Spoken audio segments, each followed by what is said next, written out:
I'm Franklin. In the history of America, the Appalachian Mountains are the oldest scars on the continent. By 1974, the coal boom in West Virginia wasn't just dying, it was rotting on the vine. When the big companies pulled out, they didn't just take the jobs, they took the electricity, the law, and the hope. They left behind a breed of men who had spent 3 generations in the dark, and they didn't take kindly to sunlight or strangers. Harlan Reed drove a battered, mud-caked 1971 Ford F-100. The heater was broken, and the November air coming through the floorboards felt like a razor blade. He was a man made of sharp angles and old regrets, a former structural engineer for the Consolidated Coal Company. He hadn't been back to the Blackwood Hollow since the day the main shaft collapsed in '66, burying 14 men and the town's future in one thunderous heartbeat. In his pocket was a heavy brass key and a hand-drawn map. He wasn't there for nostalgia. He was there to retrieve a payroll safe hidden in the foreman's office of shaft number 4, a safe that supposedly contained the last month's wages that the company lost during the bankruptcy chaos. The road was a nightmare of switchbacks and crumbling limestone.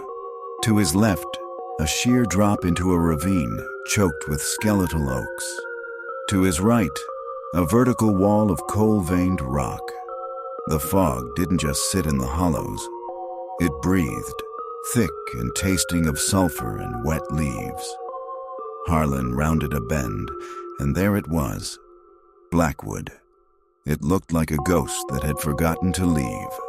Row after row of identical company houses sat perched on the hillside like gray vultures. Their porches were sagging, their windows long since shattered by the mountain wind. In the center of the town stood the tipple, a massive, rusted iron structure used to load coal into train cars. It loomed over the valley like a gallows. He cut the engine. The silence was immediate and heavy. It wasn't a peaceful silence. It was the kind of quiet that happens right before a predator strikes. Creak. A rusted swing set in a nearby yard moved slowly in the wind. Harlan stepped out, his boots crunching on the frozen grit. He reached into the glove box and pulled out a heavy flashlight and a snub-nosed .38 Special. He didn't want to use it, but he knew the stories of the hollow folk, families that had stayed behind when the company left, living off the land and whatever or whoever wandered into their territory. He started the climb toward shaft number 4. The path was overgrown with briars that tore at his canvas jacket. As he ascended, he looked back at the town. A thin trail of gray smoke was rising from one of the empty houses at the far end of the street. Harlan froze. Someone was home. He didn't wait to see who. He pushed forward, his breath blooming in the cold air like white ghosts. He reached the entrance of the shaft. A dark, yawning mouth reinforced with rotting timber. The air coming out of the mine was warm, smelling of damp earth and something sweet, like fermenting corn. He stepped inside, the beam of his flashlight cutting through the gloom. The office was a small wooden shack built right into the rock wall. The door was swollen shut from the damp. He threw his shoulder against it.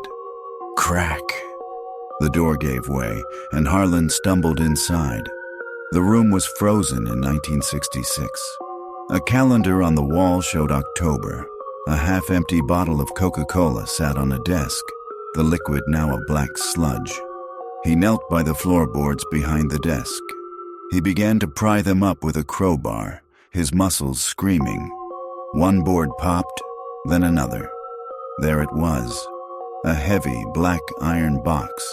But as he reached for it, he heard a sound that made his blood turn to ice. A whistle. A long, low, 3-note whistle coming from the dark tunnel of the mine behind him. And then, the sound of a heavy metal gate being slid shut. The only exit. The sound of the iron gate sliding shut echoed through the mine shaft like a guillotine blade hitting the block. Harlan stood frozen in the foreman's shack, his flashlight beam trembling against the damp stone walls. The silence that followed was even worse than the whistle. It was a heavy, expectant void. He knew that gate. It was a heavy, rusted trellis of reinforced steel used to keep scavengers out of the deeper levels. Someone hadn't just closed it. They had locked him in. "I know you're out there," Harlan shouted, his voice bouncing off the low ceiling. "I'm just here for what's mine. I don't want no trouble with the hollow." No answer. Only the distant, rhythmic drip, drip, drip of groundwater hitting a rusted ore cart. Harlan turned back to the safe. He couldn't leave it now. He grabbed the iron box. It was smaller than he expected, but weighed 40 pounds of dead metal. He shoved it into his heavy canvas rucksack, the weight pulling at his shoulders. He gripped his .38 in his right hand and stepped out of the office, keeping his back to the rock wall. He made his way toward the entrance. The flashlight beam hit the gate. It was thick with orange rust, but the padlock was new. A shiny, brass master lock that looked out of place in this tomb. Snap. The sound of a dry branch breaking came from the darkness further down the tunnel, not toward the exit, but deeper into the mountain. Harlan spun around. "Who's there?" The beam of his light caught a pair of eyes. They weren't glowing with some supernatural fire. They were human eyes, squinted and reflecting the light with a dull, predatory flatness.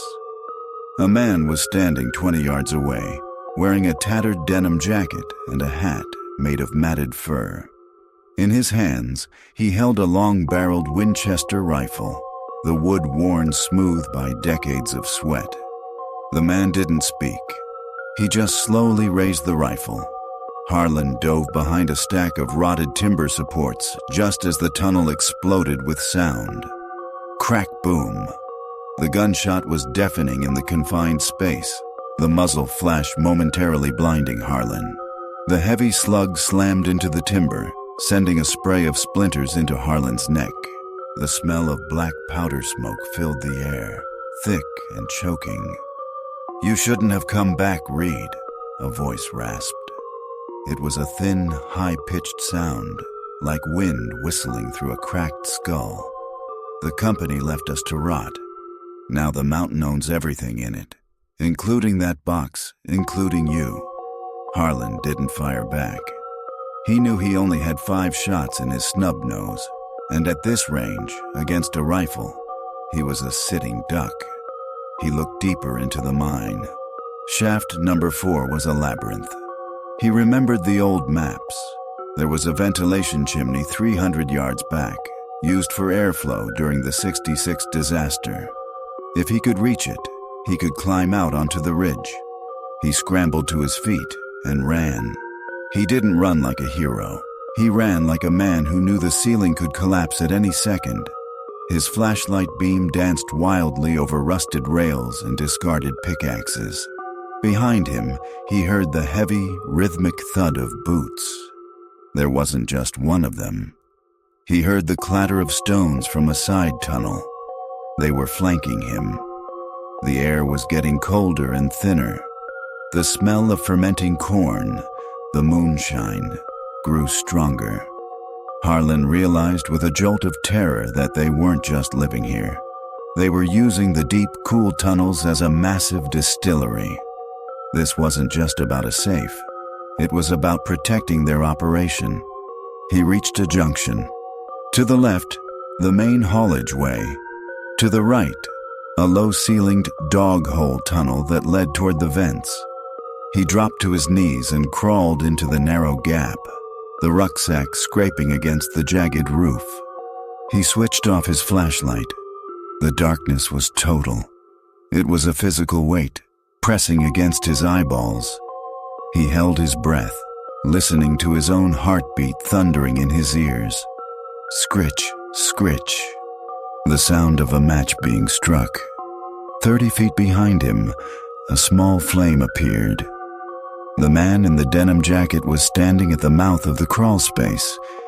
He didn't look in. He just held the match up to the wall, where a series of tally marks were scratched into the stone. "He went into the vents, Silas," the man called out to someone Harlan couldn't see. "Tell the boys to head up to the ridge. If he comes up for air, let the dogs have him." Harlan squeezed his eyes shut. He wasn't just fighting men. He was fighting a geography that had been turned into a weapon. He began to crawl faster, his fingernails bleeding as he clawed through the coal dust and frozen mud, heading toward the faint, distant scent of pine needles and winter air. Harlan's fingers finally met something other than wet coal and jagged shale.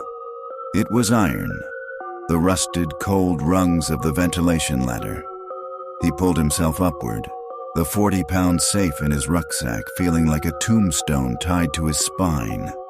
Every muscle in his back screamed, and the thin tie over his mouth was black with soot, making every breath a struggle for oxygen. Above him, a faint, pale circle of light marked the exit. As he climbed, the air changed.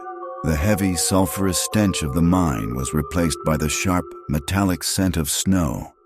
He reached the top and pushed against the iron grate. It was frozen shut with layers of ice and dead leaves. Harlan braced his shoulders against the rungs and heaved with a desperate, guttural cry. Crack! The grate gave way, flipping over into the snow. Harlan scrambled out, collapsing onto the frozen earth of the ridge. The transition was jarring. After the claustrophobic black of the mine, the Appalachian winter felt infinite. The world was a study in grayscale, white snow, charcoal trees, and a leaden sky that promised a blizzard by nightfall. He wasn't alone for long. From the tree line 300 yards down the slope came a sound that made the hair on Harlan's neck stand up, a deep, rhythmic baying. The dogs, not the sleek hounds of a city hunter, but cooners, lean, scarred animals that lived on raw meat and mountain air. Harlan looked at his truck, a tiny toy-like shape in the valley below. There was no way to reach it in time.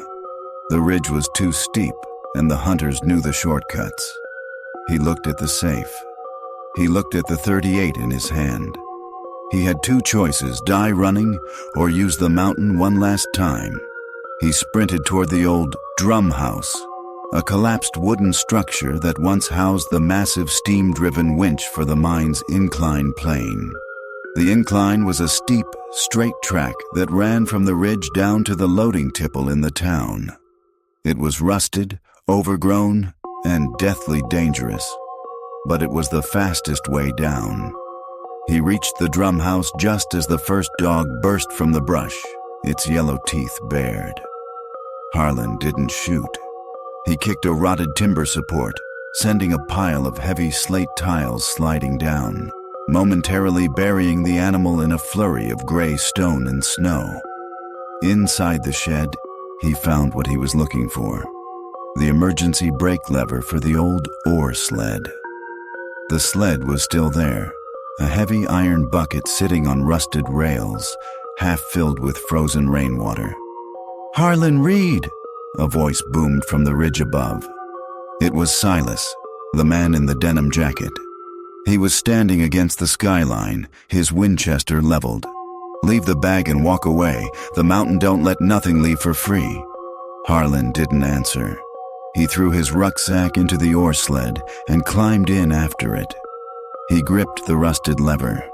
He knew the physics, the weight of the safe, the angle of the incline, and the brittleness of the old iron. "See you at the bottom, Silas," Harlan whispered. He yanked the lever. Screech! The sound of metal screaming against metal echoed across the entire valley. For a second, the sled didn't move.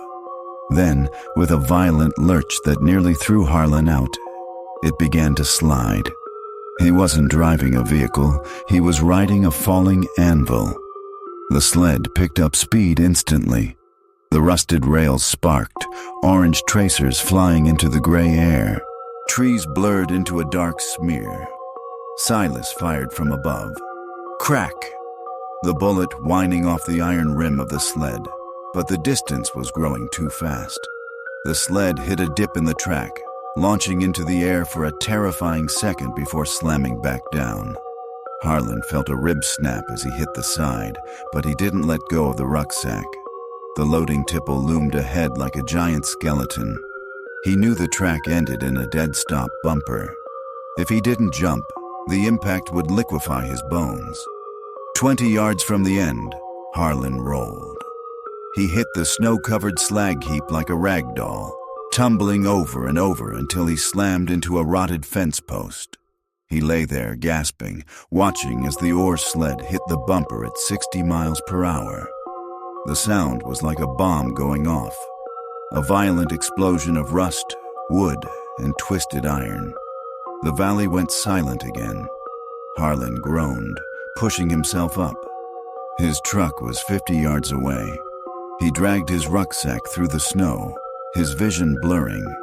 He reached the Ford, fumbled the keys into the ignition, and the engine roared to life with a defiant, mechanical growl. As he shifted into gear and tore down the crumbling road, he looked in the rearview mirror. High on the ridge, the small figures of the hunters stood motionless, watching the red taillights disappear into the gathering fog.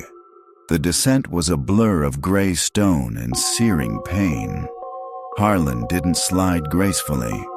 He plummeted, his boots sparking against the frozen iron rails as he used the cable to slow his terminal velocity.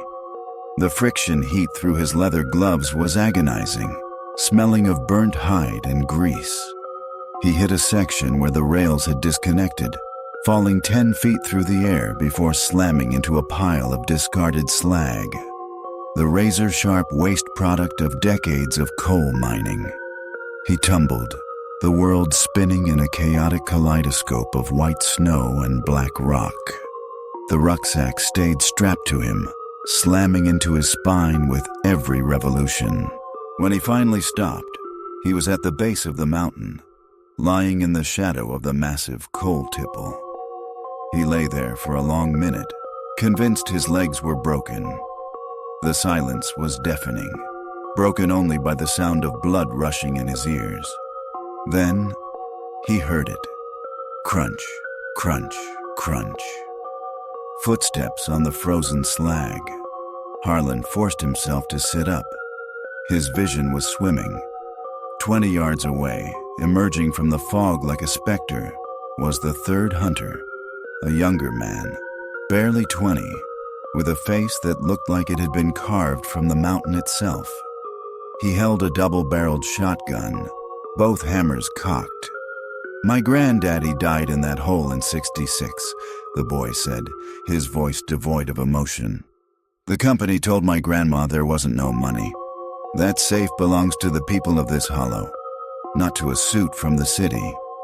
Harlan looked at the boy. He saw the hunger in his cheeks, the desperation in his eyes. This wasn't a criminal. This was a victim of a system that had used these people up and thrown them away. "I'm not the city, kid," Harlan managed to gasp, coughing up a mouthful of gray dust. "I was there when the roof came down. I was the one who pulled the alarm." The boy hesitated. The shotgun barrel wavered.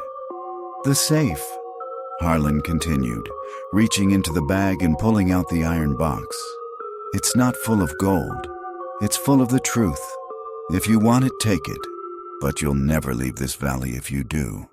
From the ridge above, a signal flare hissed into the sky, a desperate red light that illuminated the entire town of Blackwood.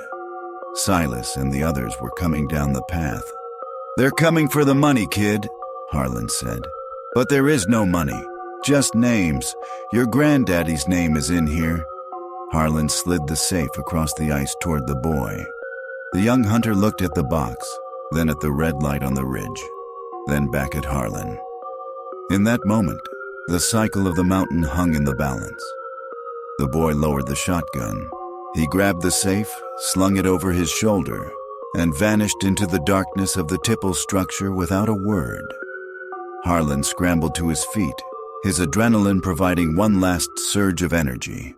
He reached his Ford F-100 just as the headlights of a second truck, Silas's crew, appeared at the far end of the company street. He floored it. The tires spun on the ice, screaming before catching traction. He tore out of Blackwood, the engine roaring like a wounded beast.